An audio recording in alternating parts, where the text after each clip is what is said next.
오늘 제목은 어떤 힘을 사용하고 있는가? 어떤 힘을 사용하고 있는가? 성령의 권능에 사로잡힌 사람의 특징에 대해서 말씀 나누겠습니다. 우리가 살아갈 때 내가 힘이 있어야 살잖아요. 그렇죠? 힘이 없으면 이제 생명이 끝났다는 거예요. 이제 생명이 끝나갈 때 힘이 없어지죠. 내가 그래도 힘이 있다는 건 내가 살아있다는 것을 뜻하는데, 나는 오늘 어떤 힘을 사용하고 있는가 한번 생각해 보셨어요? 되게 본질적인 질문이죠. 이 질문 꼭 해봐야 합니다. 그래서 우리가 이 제목으로 오늘 말씀 좀 듣도록 하겠습니다. 한 말씀, 한 구절입니다. 우리 짧아요. 같이 한번 읽겠습니다. 시작. 오직 성령이 너희에게 임하시면 너희가 권능을 받고 예루살렘과 온 유대와 사마리아와 땅끝까지 이르러 내 증인이 되리라 하시니라. 아멘. 오늘 말씀은 오순절 마가의 다락방에 임한 성령 강림 사건에 있어서 여러분 가장 중요한 말씀이라고 할 수 있겠습니다. 예수님은 사도행전 1장 8절의 말씀을 마치시고 승천하셨어요. 한번 볼까요? 사도행전 1장 9절. 이 말씀을 마치시고 그들이 보는 데 올라져 가시니 구름이 그를 가리어 보이지 않게 하더라. 그러니까 이 말씀을 마치시고 올라가신 거예요.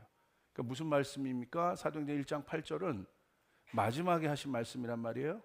가장 중요한 말씀이에요. 꼭 우리가 기억해야 될 말씀입니다. 여러분, 사도행전 1장 8절 우리 다시 한번 읽어보겠습니다. 시작. 오직 성령이 너희에게 임하시면 너희가 권능을 받고 예루살렘과 온 유대와 사마리아와 땅끝까지 이르러 내 증인이 되리라 하시니라.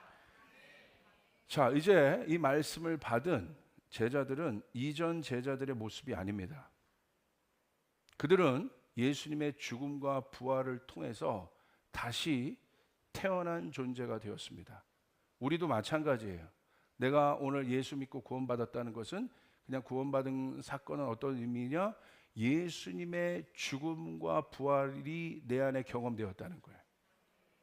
그 말은 내가 다른 존재가 되었다는 것입니다. 개선된 존재가 아니라 내 옛자는 죽었고 예수님과 함께 죽었고 나의 모든 죄는 예수님과 함께 죽었고 예수님과 함께 부활된 존재라는 사실을 여러분 믿으시길 바랍니다. 창조하신 하나님의 형상으로 내가 다시 태어난 것입니다. 완전히 다른 존재가 되었다는 거예요. 이게 부활이에요. 이게 구원받았다는 거예요. 목사님 저 똑같은데요? 아니요. 완전히 다른 존재가 되었다는 거예요. 이걸 여러분 믿으셔야 돼요. 조금 더 구체적으로 얘기하면 방이 옮겨진 거예요. 내가 이쪽 방에 살았는데 이제 이쪽 방에서 내가 저쪽 방으로 옮겨진 거예요.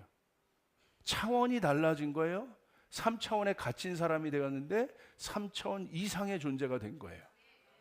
아멘. 판이 달라진 겁니다. 내가 살던 판이 이 판이었는데 이제 완전히 다른 판에 내가 사는 존재가 된 것입니다. 그게 바로 사도행전 1장 8절이고 그 단서가 뭐냐? 내가 달라졌다. 내가 달라진 존재가 되었다라는 예수님의 인정의 단서가 뭐냐면 사도행전 1장 8절에 권능이란 단어입니다. 권능.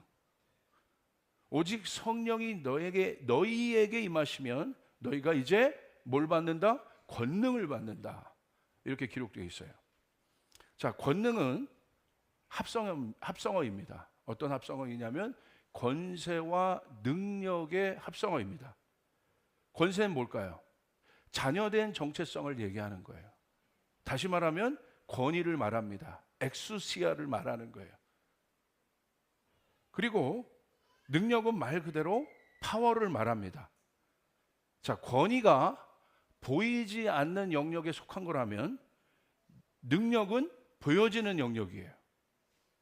이 보이지 않는 영역과 이 보이는 영역이 합성한 단어가 바로 권능이라는 단어입니다. 그래서 권능이라는 단어에 있어서 가장 중요한 질문은 능력 자체가 아니라 우리는 어떤 질문을 해야 되냐면 이 능력을, 이 엄청난 능력을 우리는 이 권능을 뭐라고 하냐면 디나미스라고 하거든요. 이거는 신비한 능력을 말하는 거예요. 특별한 능력을 말하는 거예요. 그냥 능력이 아니에요. 이 엄청난 디나미스라는 이 권능을 누가 쓸 것인가에 대한 질문인 거예요. 누가 이 능력을 사용할 수 있는 사람인가? 예수님이 우리에게 말씀하신 거예요. 거듭난 너희들은 이제 이 능력을 사용할 수 있는 존재다. 할렐루야. 아멘. 우리 옆 사람에게 선포하겠습니다. 거듭난 당신에게 하나님의 능력이 있습니다. 그래서 그냥 능력이라고 하지 않고 권능이라고 한 거예요. 권세와 능력을 합친 거예요. 그러니까 능력 자체는 굉장히 중요해요. 능력이 있어야 삽니다. 돈이 있어야 살아요. 힘이 있어야 살아요. 아멘. 지식이 있어야 삽니다. 어떤 이런 것들이 능력치예요. 그런데 우리는 한 단계 더 질문해야 돼요. 이 능력을 누가 쓸 거냐는 거예요. 권총은 능력입니다. 그런데 이 권총을 누가 쓸 거냐는 거예요. 돈은 능력입니다. 이 돈을 누가 쓸 거냐는 거예요. 이 질문을 하고 있는 거예요. 그래서 하나님의 자녀된 우리는 하나님의 자녀이기 때문에 그게 엑수시아예요. 우리는 하나님의 능력을 쓸 수 있다는 거예요. 할렐루야. 정체성에 따라 능력의 범위가 결정됩니다. 이거 잘 아셔야 돼요. 많은 사람들이 능력에만 집중해요. 그러지 않아요.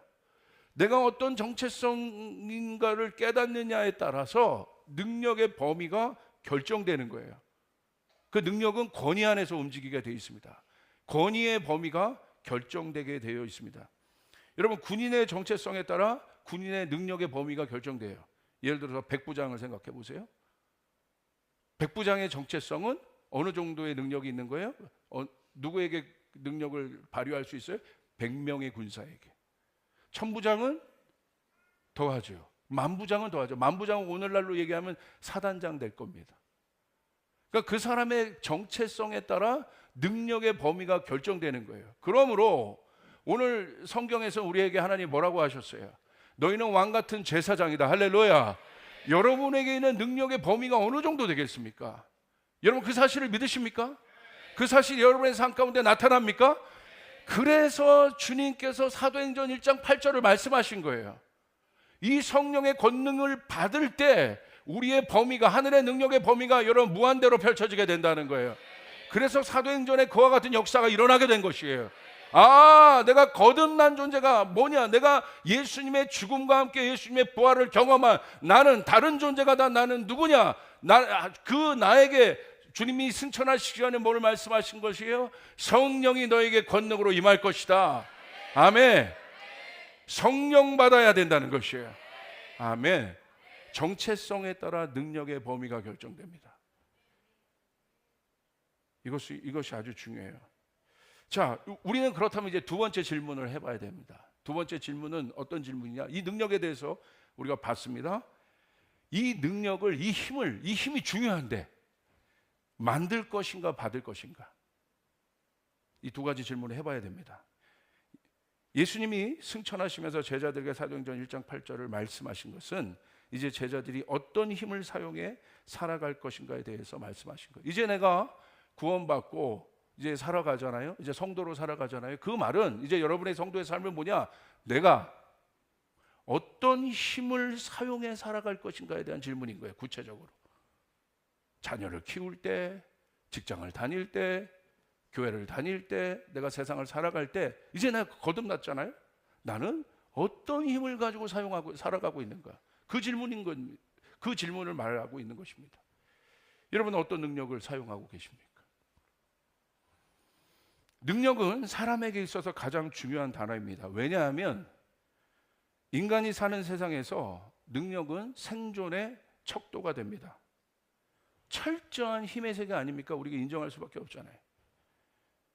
무한 경쟁의 시대인 오늘날 능력은 개인, 공동체, 민족, 국가에게 생존의 척도가 되고 있습니다. 왜 우리나라의 이 핵 협상이 이렇게 여러분 민감하고 어렵습니까?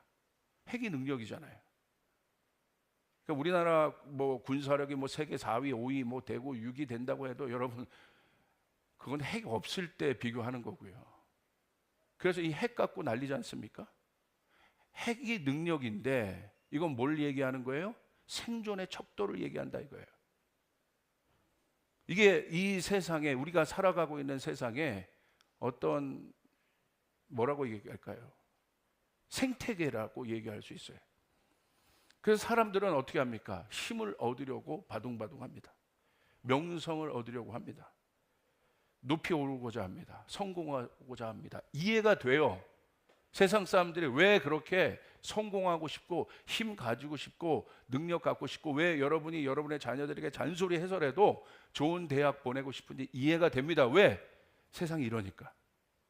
세상이 그렇게 되어 있으니까, 이게 현실이니까 이해가 됩니다. 제가 요번에 그 목사님이랑 집회 마치고 케냐에 암보첼리라는 국립공원을 다녀왔어요. 1박 2일 다녀왔습니다. 거기는 이제 짐승들이 있는 사파리예요. 약육강식과 같은 정글의 세계의 기운을 제가 정말 느꼈어요. 목사님 가가지고 뭐 사파리만 뭔가 딱 하루 갔다 왔어요. 할렐루야. 예. 꼭 그런 눈으로 꼭 보고 있는 분이 하루, 나머지 9일은 여러분 탈진할 만큼 사역을 했습니다. 할렐루야. 꼭 약간 뭐 이런 정확하게 그 눈이 이렇게 아닙니다. 거기 가니까요 사자가 있더라고요. 그런데요 사자는요 가만히 있어요. 가만히 위험이 있더라고요. 코끼리 사자가 거의 탑이래요. 탑. 가만. 그런데 초식 동물 있지 않습니까? 초식 동물들은요 뭘 하나 먹어도요 부산해요. 와, 왜 그러겠어요? 딱 먹어도 그냥 눈치를. 왜 그러겠습니까? 힘이 약하니까. 잡혀 먹을 거니까. 와, 이게 본능의 세계구나. 사자는 그러지 않아요. 이게 야생의 시대예요. 본능의 힘이 엄청나더라고요. 이 속에서 힘이 없는 자가 방심했다간 큰일 납니다. 힘 있는 자에게 잡혀 먹죠. 그래서 여러분 이 세계관을 그대로 우리가 사는 힘의 세계관에 비교해 적용해 본다면 똑같지 않습니까? 힘 있는 자는 가만히 있죠. 여유가 있어요. 그 꼭대기에서. 그러나 힘 없는 자는 불안해요. 두리번 초식동물 같아요. 옆 사람 보세요. 초식동물인가 육식동물인가 한번 바라보세요. 뭐 같아요? 목사님 저희 집 남편을 보니 완전 육식파입니다. 이렇게. 그러니까 초식동물은 생존을 위해서 아둥바둥 한다는 거예요. 왜? 힘이 없기 때문에. 그런다고 해서 여러분 가젤이, 거기 연약한 가젤이 많던데, 가젤이 여러분 열심히 노력한다고 해서 호랑이가 사자가 될 수 있겠습니까? 정체성이 바뀌어요? 가젤이 근육을 키운다고 해서 사자가 될 수 있어요? 운명인 겁니다. 운명. 자, 우리가 이런 관점에서 우리의 능력을 한번 살펴봤는데, 그래서 이 세상 사람들이 능력을 가지려고 하는 건 이해가 된단 말이에요. 근데 우리 기독교인 우리들은 이 능력을 어떻게 봐야 될 것인가? 이 능력과 힘은 중요합니다. 그리고 우리 기독교는 이 능력을 어떻게 다루는지 한번 생각해 보세요. 가장 큰 오해는 기독교가 능력을 무시한다고 여기는 거예요. 그러지 않아요. 종교는 힘을 무시해요. 뭐 3000배라 뭐해라 고행해라 수도해라 너의 힘을 다 비워내라. 힘에 대해서 굉장히 부정적인 생각을 가지고 있습니다. 근데 기독교도 그럴 거라고 생각해요. 여러분 정말 그런다고 생각하십니까? 만약에 그렇다면 왜 예수님께서 권능이란 걸 얘기하셨겠어요? 권능은 권세와 능력인데 아예 그거 자체를 혐오해야 되지 않겠습니까? 분리해야 되지 않겠습니까? 예수님이 돈을 혐오했겠습니까? 여러분 예수님이 사역하실 때 그건 모르시죠? 엄청나게 많은 재정이 필요했어요. 성경에 보면 아주 제가 인물들이 기억이 안 나는데 아주 그냥 스쳐 지나가는 인물 한 글자가 있는데 그분들에 대한 또 이야기들이 있어요. 엄청난 또 재력을 가진 사람들이 예수님의 사역을 돕기도 했습니다. 필요하죠. 터부시하지 않으셨어요. 근데 우리 안에 그런 것들이 있어요. 이게 바로 종교적인 마인드예요. 이분법화하고 있는 거. 우리가 세상에 살고 있는데 마치 세상에서 기름처럼 사는 어떤 존재인 것처럼 생각해요. 그러지 않아요. 예수님 이 세상에 스며들라고 얘기하신 거예요. 빛과 소금으로 스며들라고 얘기하신 거예요. 할렐루야. 믿습니까? 그럼 우리는 능력에 대해서 그렇게 얘기하는 것이 아니라 근본적인 질문을 해봐야 돼요. 누가 능력을 쓸 것이냐는 거예요. 이게 문제인 거예요. 능력 자체가 무슨 여러분 힘이 있습니까? 돈 자체가 무슨 살아 움직이는 생물입니까? 막 발이 달렸습니까? 그렇지 않잖아요. 만약에 돈이 능력이라면 우리는 물어봐야 돼요. 누가 돈을 쓸 것인가? 세상은 능력만 있다면 그 사람이 어떤 존재인지에 대해서는 관심이 없어요. 여기서부터 나눠지기 시작해요. 세상은요, 능력만 있으면 영끌을 해서라도 뭐 수단과 방법을 가지지 않더라도 여러분 코인이건 부동산이건 뭐든 내가 능력을 가지면 그 사람이 어떻게 무엇을 해서 그것을 가졌던 상관은 안 해요. 그것만 묻는 거예요. 어떤 존재가 그것을 어떤 방법으로 가졌는지에 대해서 그렇게 관심이 없는 것 같아요. 그러나 기독교 진리는 반대입니다. 여러분, 좋은 아버지가 된다는 건 뭐예요? 좋은 자녀가 된다는 것은 무엇입니까? 먹고 사는 거 고민 없이 그냥 돈 주면서 편하게 해주는 능력이 있는 아버지가, 재정적인 능력이 있는 아버지가 있다고 생각해 봅시다. 그렇게 해준다고 좋은 아버지입니까? 어머니 아버지 용돈 팡팡 쓰실 수 있도록 팍팍 드려요, 자녀들이. 그거 해드린다고 좋은 아들이냐 이거예요. 목사님, 그렇게라도 했으면 좋겠습니다. 필요하지만, 유용하지만 그것이 좋은 아버지, 좋은 아들이 되는 조건은 아니지 않습니까? 근데 우리는 착각해요. 그래서 예수님은 제자들에게 이제 하나님의 형상으로 회복된 그들이 어떤 능력으로 살아갈 것인가에 대해서 이제 말씀하고 계신 거예요. 이제 자, 여기에 이 질문을 해야 되는 거예요. 이제 우리가 알았어요. 능력이 중요해요. 그런데 이제 두 번째 질문을 해봐야 돼요. 우리는 그 능력을 만드는 존재가 될 것인가? 그 능력을 받는 존재가 될 것인가? 이 두 질문을 해보십시오. 능력을 만드는 존재는 뭐냐면, 이 세계관은 뭐냐면 옛 자아가 주인된 삶이에요. 그래서 내가 힘을 만드는 거예요. 내가 노력하는 겁니다. 하나님이 힘의 원천이라고 생각하지 않아요. 그래서 하나님 앞에 의지하지 않습니다. 하나님 앞에 기도하지 않습니다.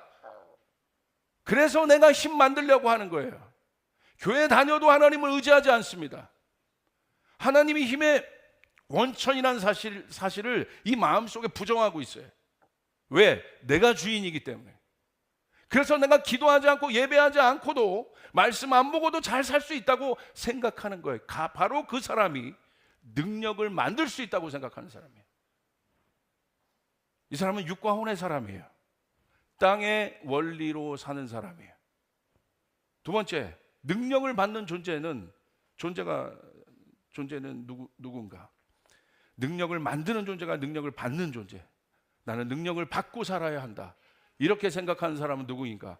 그 사람은 위로부터 능력이 온다는 것을 아는 사람이에요. 할렐루야. 내가 오늘 나에게 있는 능력이 내가 만드는 것이 아니라, 오늘 내가 살아갈 수 있는 힘이 내가 만드는 것이 아니라, 이 힘의 출처가 위로부터 오는 것이다. 성령은 위로부터 오는 것입니다. 그걸 알아야 돼요. 무당은 어떻게 이걸 알아요? 근데 왜 정작 영적인 존재인 저희들은 이걸 모르죠? 여러분의 힘의 원천이 위로부터 온다는 거예요. 할렐루야. 여러분 안에 있는 문제들, 능력을 왜 주십니까? 능력을 주시는 이유는 문제를 해결하기 위해서 주신 거예요. 근데 이 능력이 어디로부터 옵니까? 위로부터 온다는 거예요. 오늘 제가 조목사로 서 있습니다. 제가 능력을 만드는 것이 아닙니다. 저는 알아요. 이 능력이 위로부터 오기 때문에. 그래서 주님 앞에 매달리는 것입니다. 주님 앞에 나아가는 것입니다. 설교를 준비하고도 이 설교는 내 능력으로 준비한 것 같지만, 이 설교를 준비하고 주님 앞에 올려드리고 밤새 주님 앞에 기도하는 것입니다. 할렐루야. 이 능력이 주님으로부터 오기 때문에 여러분의 사업도 마찬가지예요. 여러분이 하는 것 같지만 아니에요. 위로부터 능력이 와야 된다는 것이에요. 여러분 믿습니까? 다니엘의 지혜를 말한 것 같지만 그렇지 않아요. 위로부터 다니엘의 능력이 온 것이에요. 그래서 다니엘은 기도한 것입니다. 오늘 이 질문을 해봐야 돼요. 나는 능력을 만드는 자인가? 능력을 받는 자인가? 그래서 제가 제 자녀들에게도 오늘 나오기 전에 머리에 손을 대고 안수하여 나온 거예요. 어떤 안수를 했겠습니까? 하나님, 성령의 능력이 이 딸들에게 임하게 하여 주시옵소서. 이 능력이 임하게 도와주시옵소서. 위로부터 능력이 임하게 도와주시옵소서. 그럼 역사가 일어나요. 여러분 믿습니까? 그거예요. 아주 구체적인 질문이에요. 명심하십시오. 능력 자체가 문제가 아니라 사도행전 1장 8절은 어떤 능력으로 살 것인가에 대한 문제예요. 종교적 열심은 능력 자체를 거부합니다. 능력 자체를 터부시해요. 이게 바로 아주 이분법적인, 어떻게 보면 영지주의적 세계관이에요. 그러지 않아요. 그래서 현실에서 막 떠나 있는 거예요. 그게 바로 구원파 그런 사람들이에요. 자, 세 번째 우리 한번 생각해 보십시다. 그렇다면 위로부터 임하는 성령의 권능을 받아야 하는 이유, 왜 우리는 내가 땅으로부터 모은 힘이 아니라 위로부터 성령을 받아서 땅에 있는 힘들을 다스려야 하는지, 이게 순서가 달라지는 것입니다. 능력에 대한 첫 번째 질문이 능력의 출처였다면, 두 번째 질문은 능력을 주는 존재에 대한 검증을 해봐야 돼요. 누가 이 능력을 주고 있는가? 그 능력을 주는 존재는 누구인가? 우린 그것을 검증해봐요. 내가 어떤 돈을 받았어요? 그런데 이 돈을 주는 사람이 여러분 어떤 조폭의 마피아라면 그 돈이 어떤 돈이에요? 더러운 돈이란 말이에요. 돈 자체는 능력이지만 그 돈을 주는 주체가 검은 조직의 마피아라면 그 돈 받겠습니까? 받으면 안 되죠. 정치인들 뇌물 갖고 말이 많지 않습니까? 여러분 돈 자체가 문제입니까? 그런데 그 돈의 출처 누가 줬어요? 만약에 어떤 목적으로 뇌물을 준 거라면 그 사람이 문제라는 거예요. 우린 그것을 질문해 봐야 돼요. 사탄이, 자, 이 부분에 대한 질문이 있는데 조금 더 구체적이에요. 이 부분이 명확해야 우리들은요 노예처럼 능력에 지배받고 통제받는 삶이 아니라 능력을 다스리고 통치하는 삶을 살 수 있게 됩니다. 이 두 번째 질문을 해야 우리는 어떤 삶을 살 수 있게 되냐면, 조종받고 통제받는, 불의한 사람이 그 돈을 나에게 줬다면 목적이 있죠. 이 돈을 통해서 나를 조종하고 싶은 거예요. 통제하고 싶은 거죠.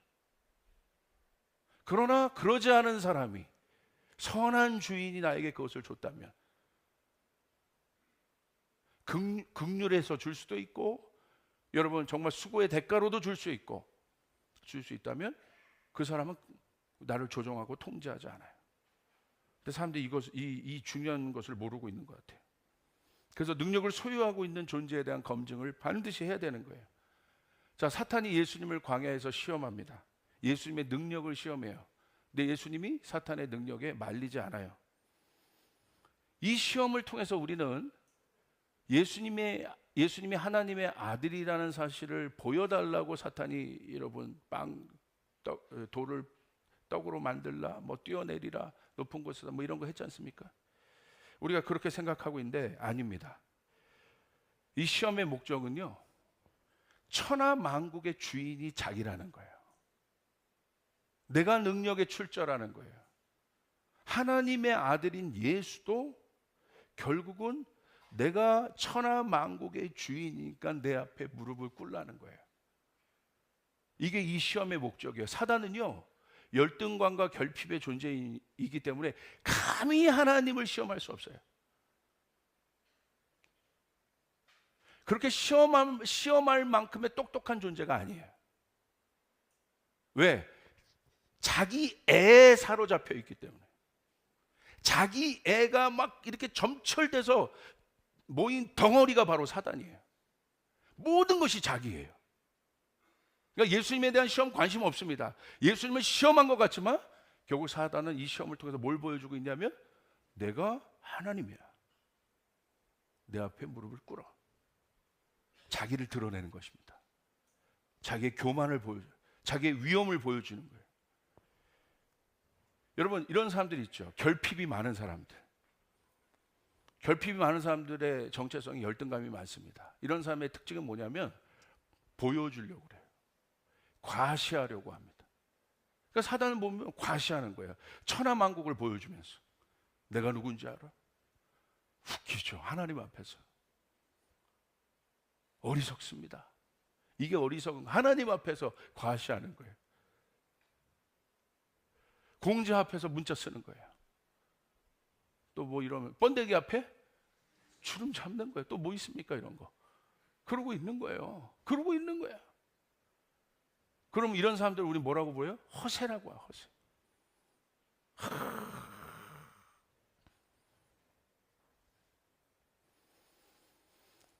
자, 우리는 이 부분에 대해서 잘 알아봐야 됩니다. 자, 우리 능력자에 대해서 우리는 검증을 한번 해보길 바랍니다. 사탄에 대해서. 사탄의 미혹은 하나님이 정하신 창조 질서의 경계선을 넘게 했습니다. 이것이 사탄의 미혹이에요. 사람이 하나님을 경배하며 예배하는 갈망의 존재가 아니라 하나님을 넘어선 욕망의 존재라고 사단은 우리를 미혹했습니다. 우리의 정체성을 바꿔버렸어요. 결국 자신이 주인된 인간은 욕망의 존재로 변해 형제를 죽이는 불행한 존재가 되었어요. 하나님을 갈망하는 존재가 사람이었는데 사탄이 어떻게 했습니까? 사탄의 미혹은 경계선을 넘어가라는 거예요. 우리는 그 경계선 때문에 안전한 것이었어요. 하나님이 있었고 인간이란 보이지 않는 하나님과 우리 안에 이 경계선이 있습니다. 이거 넘어가면 안 돼요. 침범하면 안 돼. 왜 침범하면 안 되겠습니까? 질서입니다. 그때 아름다워지는 거예요. 그때 모든 것이 정렬되는 겁니다. 할렐루야. 근데 욕심은 뭐예요? 침범하는 거예요. 넘어가는 거예요. 이번에 제가 금요일 날 설교 드렸죠. 제가 있는 동안에 사자들이 민간인 지역을 넘어가서 민간인의 케냐에서 가축을 잡아먹었어요. 침범한 겁니다. 넘어오면 안 돼요. 그래서 거기에 있는 마사이들이 가서 사자 10마리를 죽여버렸어요. 넘어오면 전쟁이 일어나는 거예요. 사실 더 안타까운 사실이죠. 왜 넘어왔겠어요? 먹을 것이 없으니까. 그것의 원흉은 누굽니까? 사실은 인간이죠. 인간이 자연이란 경계선을 넘어가 버린 거예요. 그들의 경계선을 넘어가 버린 거예요. 환경을 파괴한 겁니다. 그러니까 먹을 것이 없는 거예요. 기후가 바뀌어 버린 겁니다. 그런데 욕망은요, 경계선을 넘어가라는 거예요. 자녀의 경계선을 넘어가 아버지의 자리를 차지하라는 거예요. 이게 욕망이에요. 만족이 없습니다. 결핍이에요. 이게 욕망이에요. 계속 뭔가를 뛰어넘으라고 얘기해요. 우리 안에 얼마나 많은 경계선이 있습니까? 이 세상은 경계선이 있어요. 그래서 그 경계선을 넘어가는 존재마다 마치 성공하고 능력 있는 사람처럼 여기고 내가 요만큼 갖고 있었는데 더 많이 가졌잖아요. 왜? 어떻게 가질 수 있어요? 경계선을 넘어갔으니까. 힘으로 가졌죠. 이게 바로 욕망입니다. 여러분 그 욕망을 보시죠. 가인과 아벨. 형제는 하나님께서 왜 만드셨어요? 사랑하라고, 도와주라고. 그런데 어떻게 합니까? 자기의 욕망으로 그 형제의 경계선을 넘어서 아벨을 죽입니다. 이게 죄입니다.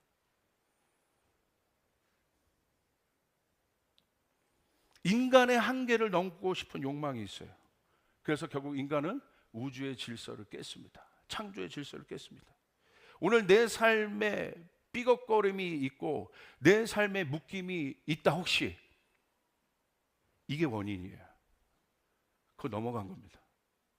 거기서부터 갈등이 생긴 거예요. 거기서부터 찾으셔야 돼요. 이게 인간이라는 존재예요. 그래서 인간이요, 하나님이 창조하신 모든 질서를 다 망치고 있어요. 이론으로, 기술로, 이념으로, 사상으로 하나님을 대적하는 모든 이론들을 만들어내서 그 이론의 핵심은 뭐예요? 인간이 하나님 되겠다는 거예요. 경계선을 넘어가라는 거예요. 거기서 모든 비극이 생겨나고 있습니다. 전쟁도 마찬가지 아니겠습니까? 왜 이렇게 전쟁의 기운이 점점 많이 올라오고 있습니까? 우리가 사는 이 시대에 경계선 넘어가라는 거예요. 경계선을 지키면 좀 안전한데 왜 경계선을 못 지킬까요? 뭔가 손해보는 것 같고 피해보는 것 같고 억압받는 것 같고. 그게 다 어디로부터 오는 것입니까? 욕망으로부터 오는 것이죠. 처리되지 않은 옛자로부터 오는 것입니다. 그래서 이 사람은요, 1,000원을 주면 불행해하고 10만 원을 주면 행복해합니다. 이런, 어떻게 말해보면 물질과 동물과 똑같은 사고방식을 갖고 살아요. 철저하게 힘의 세계 방식입니다. 사고방식이. 그래서 하나님은 인간들에게 십계명을 주었어요. 십계명은 뭐예요? 경계선에 관한 거예요. 이거 지켜요. 그럴 때 너희가 행복한 거야. 우상을 만들지 마. 우상을 만든 이유는 뭐예요? 하나님의 경계선을 넘으려고 하는 인간의 욕망입니다. 그리고 땅을 향한 여러분 계명, 첫 계명이 뭐예요? 부모 공경해. 이거 지켜야 돼. 이것이 도리야. 인간된 도리야. 부모도 공경하지 않는 그 질서가 없는 놈은 살인도 하고 간음도 하고 도둑질도 하는 거야. 네 이웃의 것을 탐내지 마. 네 이웃의 아내를 범하려고 하지 마. 간음하지 마. 무슨 말입니까? 다 경계선에 관한 것이에요. 그런데 죄된 인간은요, 이 경계선을 불편해해요. 이 말씀을 통해 우리 안에 오는 이 경계선을 어떻게 받아들이냐면 불편함으로 받아들여요. 아니요, 이건 질서입니다. 그럴 때 창조의 공간이 만들어지기 시작합니다. 할렐루야. 그럴 때 우리는 위로부터 오는 능력을 받을 수 있게 돼요. 할렐루야. 아멘. 그 생태계가 바로 그 경계선에서 만들어진다는 거예요. 거기에 행복이 있습니다. 근데 인간이요, 결국 하나님의 심판에 의해서 이 경계선을 넘었던 인간이 심판받습니다. 심판을 받죠. 에덴 동산에서 쫓겨나지 않습니까? 근데 거기서 뉘우쳐야 되는데 어떻게 합니까? 야, 이거 내 혼자 힘 갖고 안 되네. 이 결론으로 도달해요. 그래서 어떻게 합니까? 이제는 힘을 모으기 시작해요. 힘을 모아서 만든 게 뭐예요? 바벨탑이에요. 혼자는 안 되네. 슈퍼컴퓨터가 어떻게 생겼어요? 혼자의 연산으로는 여러분 슈퍼컴퓨터가 나올 수 없어요. 슈퍼컴퓨터는 작은 컴퓨터를 여러 대를 병렬로 해서 어떤 연산을 처리하게 합니다. 그리고 나중에 그 값을 모으는 것이 슈퍼컴퓨터예요. 인간들이 힘을 병렬식으로 모으기 시작했어요. 근데 목적은 무엇입니까? 하늘에 닿자. 결국 경계선 넘지 않은 거예요. 처음에는 혼자 안 된다는데 이제는 뉘우쳐야죠. 회개하여 돌아와야죠. 더 나아가요. 힘 모으자는 거예요, 이제.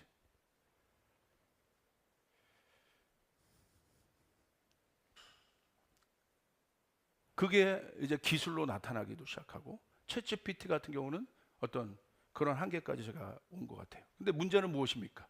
그들이 만든 그 세상이 그 꼭대기에 누가 있어요? 꼭대기가 있단 말입니다. 올라가니까 힘의 정점에 누가 있어요? 사람이 있는 것 같지만 이 사람은 어떤 존재예요? 자, 드디어 힘을 모아서 슈퍼컴퓨터만큼의 능력을 갖고 딱 왔다. 그 존재가 누구입니까? 사탄이죠. 욕망의 점철. 다 모았어요, 이제. 기술, 이론, 모든 것을 다 모았습니다. 재정.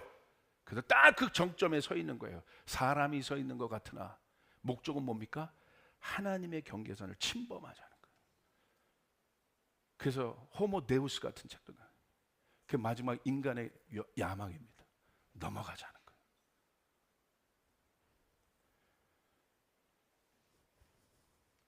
그래서 사단이 그 자리에 딱 있습니다. 그리고 그 힘을 나눠주는 존재가 됩니다. 그러면 그 힘을 받으려면 어떻게 해야 됩니까? 굽신거려야 돼요. 경배해야 돼요. 사단이 만든 바벨탑에서 벗어나면 안 돼요. 그 모양대로 살아야 돼요. 왜? 바벨탑은 돌로 만든 게, 하나님의 제단은 옆에 있는 돌을 가지고 깎지도 않고 있는 모양 그대로 이렇게 쌓았다면, 바벨탑은 정확하게 바벨탑이 요구하는 대로 깎아서 만들었어요. 거기서 벗어나면 안 됩니다. 강력한 통제입니다. 여러분 그거 아십니까?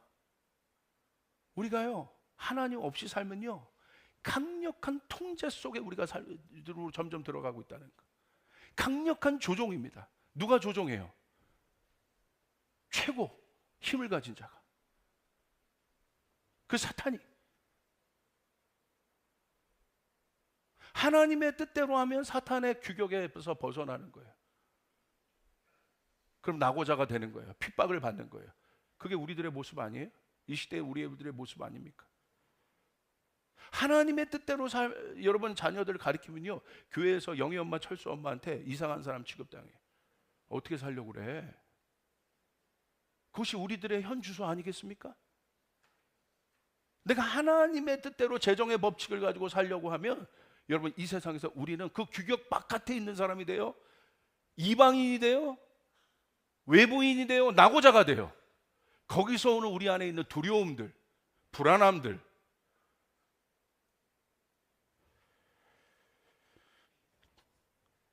다시 글로 돌아가는 방법은 뭡니까? 타협하고 사탄에게 굴복하는 겁니다. 영혼을 내주는 거야. 그리고 현재의 권한을 얻는 겁니다.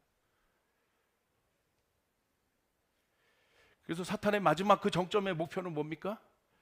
하나님을 왜곡시키는 거예요. 하나님이 없다고 얘기하는 거예요. 그래서 사람들이 이렇게 질문합니다. 그래야 자기가 하나님 될 수 있으니까. 하나님을 왜곡시켜야 자기에게 무릎 꿇기 때문에. 오늘 우리 안에 질문들이 이런 것 아니에요? 오늘 종교를 향한 질문들 이거 아닙니까? 기독교를 향한 질문들 이거 아니에요? 철학자나 종교학자나 무신론자들이 하나님이 왜 고통을 허락하시냐는 거예요. 그 하나님이 어떤 존재냐는 거예요. 그러니까 내가 해결해 줄게. 일로 와. 하나님이 너희를 사랑한다 하시면서 왜 이렇게 고통이 많어? 하나님 맞아? 하나님이 사랑이라면 왜 이렇게 불행한 사람이 많어? 모든 질문은 그 힘을 주는 존재에 대한 질문입니다. 하나님이 살아계시다면 왜 억울하고 가난하고 고통받는 사람이 이렇게 많은 거야? 이 질문을 하고 있는 겁니다.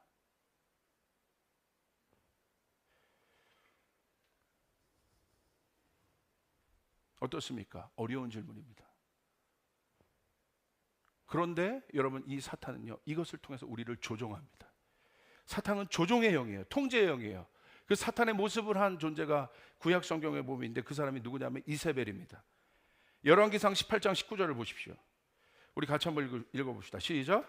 그런즉 사람을 보내온 이스라엘과 이세벨의 상에서 먹는 바알의 선지자 450명과 아세라의 선지자 400명을 갈멜산으로 모아 내게로 나아오게 하소서. 갈멜산에서 하나님의 사람 엘리야와 하나님을 대적하는 바알 선지자 850명이 전투를 벌입니다. 자 보세요. 850명이 어디서 왔어요? 하나님을 대적하는 850명. 오늘 우리에게 있어서 이 850이라는 숫자가 무엇입니까? 여러분이 신앙생활을 하는 데 있어서 여러분 앞에 있는 850이라는 숫자는 무엇입니까? 850은 뭐냐면요, 이세벨이라는 악한 여왕의 상에서 먹고 있었던 자예요. 이세벨이 조종하고 있었던 사람, 이세벨의 통제 아래 있었던 자들 850명이 마지막에 엘리야 한 명과 대적하여 일어납니다. 우리의 삶이 날마다 갈멜산 아닙니까? 우리의 일상에 날마다 갈멜산이 있지 않습니까? 날마다 그 850에 보이지 않는 이론과 보이지 않는 여러분 힘이 있지 않습니까? 결국 사단은요 이 자기의 이 조종과 통제 가운데서 벗어난 그 한 명을 제압하기 위해서 850을 들었습니다. 왜 기독교인들 여러분 우리가 사는데 사단의 공격이 있는 줄 아세요? 우리 때문에 불편해요. 우리 때문에 완성이 안 되는 거예요. 여러분 승리해야 합니다. 할렐루야. 아멘. 영원한 결핍자로 남겨놔야 돼요. 그러나 우리는 결핍자가 아니에요. 우리는 죄의 문제에서 해결됐어요. 영원한 완성자이신 그분이 죽음에 죽으셨고 그분이 부활하셨습니다. 우린 그분 안에 있는 것입니다. 우린 다른 존재가 되는 것입니다. 아멘. 그래서 우리는 하나님을 의심하지 않습니다. 하나님의 경계선을 넘으려고 하지 않습니다. 왜? 우리 안에 자녀의 영이 있기 때문에. 할렐루야. 우리 때문에 사단의 나라는 망하게 되어 있단 말이에요. 완성해야 될 텐데 완성이 안 되는 거예요. 엘리야 한 명 때문에 완성이 안 되는 거예요. 그 조종에 들어가지 않는 자, 그 통제 안에, 이세벨의 밥상에서 먹지 않는 사람, 이세벨의 밥상에서 먹지 않는 사람, 오늘 850명 이세벨의 밥상에서 힘을 찾아요. 오늘 우리는 어떻습니까? 어디서 힘을 얻습니까? 누가 나에게 힘을 주고 있습니까? 누가 내 힘을 공급하고 있습니까? 누가 내가 일터에서 살아갈 수 있도록 누가 내게 힘을 주고 있습니까? 내 자녀를 교육하는데 누가 힘을 주고 있습니까? 우리 하나님이 주신단 말입니다. 아멘. 그래서 주님이 말씀하신 거예요. 내가 승천한다. 성령이 권능으로 너에게 임할 것이다. 성령이 권능으로 너에게 임할 것이다. 할렐루야. 믿습니까? 그 하나님은 사탄처럼 거짓의 아비가 아니에요. 마지막 가면 다 속이잖아요. 그분은 우리를 조종하지 않으세요. 경계선을 두었지만 우리를 조종하지 않으세요. 그 경계선은 우리를 보호하는 것입니다. 아멘. 우리가 누구인지를 알게 하는 것입니다. 이게 중요한 거예요. 거기서 자유가 일어나는 거예요. 와, 내가 하나님의 자녀구나.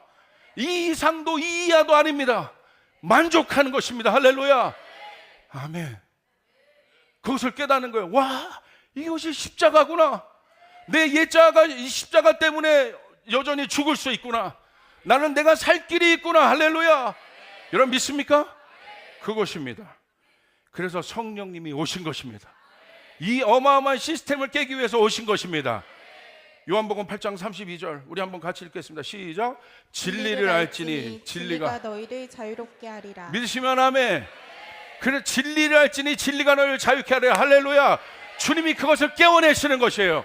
너희는 조종당하는 자가 아니다. 너희는 묶여있는 자가 아니다. 너희는 이세벨의 밥상에서 먹는 자들이 아니다. 너는 나의 힘을 갖고 사는 자들이다. 아멘. 돈, 명예, 권력이 있습니다. 그것을 따라 사는 자들이 아니에요. 그건 이세벨의 밥상에서 나눠주는 거예요. 여러분, 우리는 뭘 따라 살아야 돼요? 그것을 다스릴 수 있는 위로부터 오는 권위를 가져야 되는 것이에요.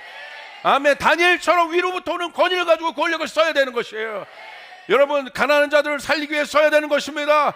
여러분, 억울한 자들을 살리기 위해 써야 되는 것입니다. 묶인 자들을 자유케 하기 위해 써야 되는 것입니다. 이것이 우리들입니다. 그러므로 기다리라는 것이에요. 성령을 받으라는 거예요. 성령을 받으라는 거예요.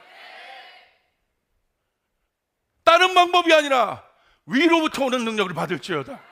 위로부터 오는 능력을 받아라. 할렐루야. 그 속에서 자유하는 거예요. 아버지 집에서 자유하는 거예요. 만족하는 거예요. 100만 원이 있어도 1억이 있어도 아버지가 다 아버지께 다 내 건데 아닌가 그거? 할렐루야. 아니지 않습니까? 그 자신감. 아버지가 갖고 있는 돈 때문에 아버지 사랑한 것이 아니라 아버지 자체. 내가 아버지여도 그런 아들은 꼴보기 싫을 것 같아. 아유, 저 내 돈 때문에 저런 거 아니야? 아니요. 그냥 아버지가 사랑했어. 그럼 그냥 간쓸게도 내주고 싶어. 아버지의 기쁨이 되기 위해서. 아멘. 이게 하나님과 친밀하게 사는 거예요. 익사이팅하게 사는 거예요. 요한복음 16장 13절 우리 같이 한번 읽읍시다. 시작.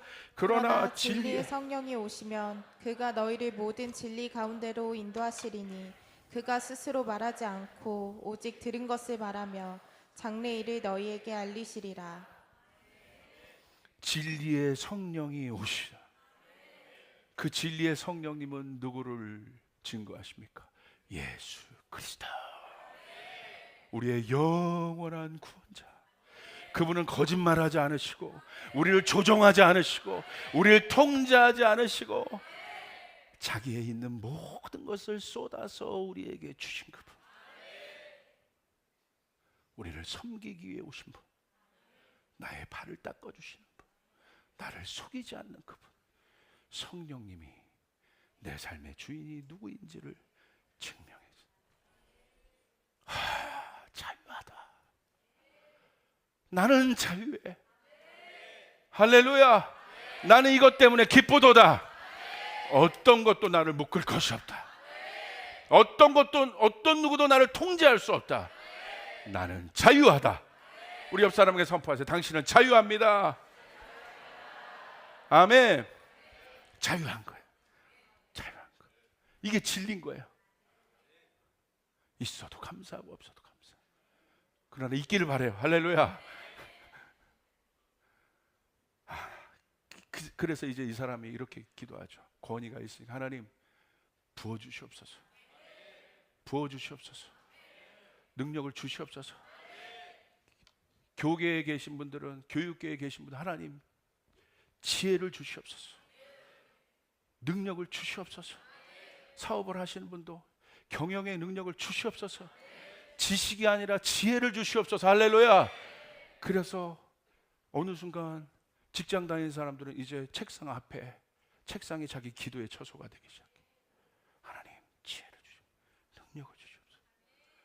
사업을 하시는 분들은 사업 방 한켠에 사무실에 기도실이 만들어지기 시작해. 하나님 지혜를 주시옵소서. 당신의 능력을 주시옵소서. 집에 워룸이 만들어지기 시작해. 하나님 능력을 주시옵소서. 지혜를 주시옵소서. 할렐루야. 그래서 이것을 알기 전에 자녀들에게 용돈도 줄 수 있지만, 용돈도 줘야죠. 용돈도 주지만 머리에 손을 대고 성령이여 부어 주시옵소서. 이 기도를 할 수 있다 이거예요. 오늘 일들이 여러분 가운데 일어나길 바랍니다. 그래서 우리 사도행전 1장 4절 우리 한번 읽읍시다. 시작. 사도와 함께 모이사 그들에게 분부하여 이르시되 예루살렘을 떠나지 말고 내게서 들은 바 아버지께서 약속하신 것을 기다리라. 아멘. 할렐루야. 주께 영광의 박수를 올리겠습니다. 여러분, 그래서 하나님이 우리에게 약속하신 거예요. 기다려라. 성령이 온다. 제 삶에 두 번의 변곡점이 있어요. 한 번은 예수 믿고 구원의 확신을 가진 거, 이거에 변곡점이 있고, 그 다음부터 그 후에 제 삶이 엄청나게 막 흔들렸어요. 구원받은 건 알겠는데 무슨 말이냐면 능력이 없었다는 거예요. 내가 구원받았다는 건 아는데 능력이 없었어요. 근데 정확하게 2007년 5월 달에 성령 세례 받았어요. 그 다음부터 이렇게 약간의 변동은 있지만 계속해서 저의 마음은 주님 앞에 크레센도 되고 있다. 정확하게 알아요. 성령 받고 바뀐 거예요. 성령 받으셔야 합니다. 이번 일주일 동안 우리 모든 성도들에게 성령 세례가 임할지어다. 물 세례로 우리가 구원받지만 성령 세례가 임할지어다. 할렐루야. 권능을 주시겠다. 파워를 주시겠다. 두나미스를 주시겠다. 이 능력이 있어야 우리는 땅 끝까지 갈 수 있습니다. 승리할 수 있습니다.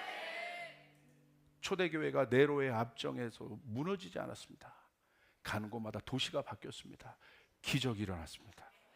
여러분의 손을 한번 이렇게 보세요. 선포. 내 손은 기적의 손이다. 이 손이 똥손이 아니라 무슨 기적의 손인 거예요. 옆 사람에게 한번 대보세요. 이렇게 옆 사람에게. 기적의 손. 여러분 믿습니까? 사역자만에게 있는 손이 아니라 이 성령을 모든 육체에게 부어준다고 했어요. 여러분 모두에게 부어준다고 했어요. 여러분 믿으시길 바랍니다. 기도하겠습니다.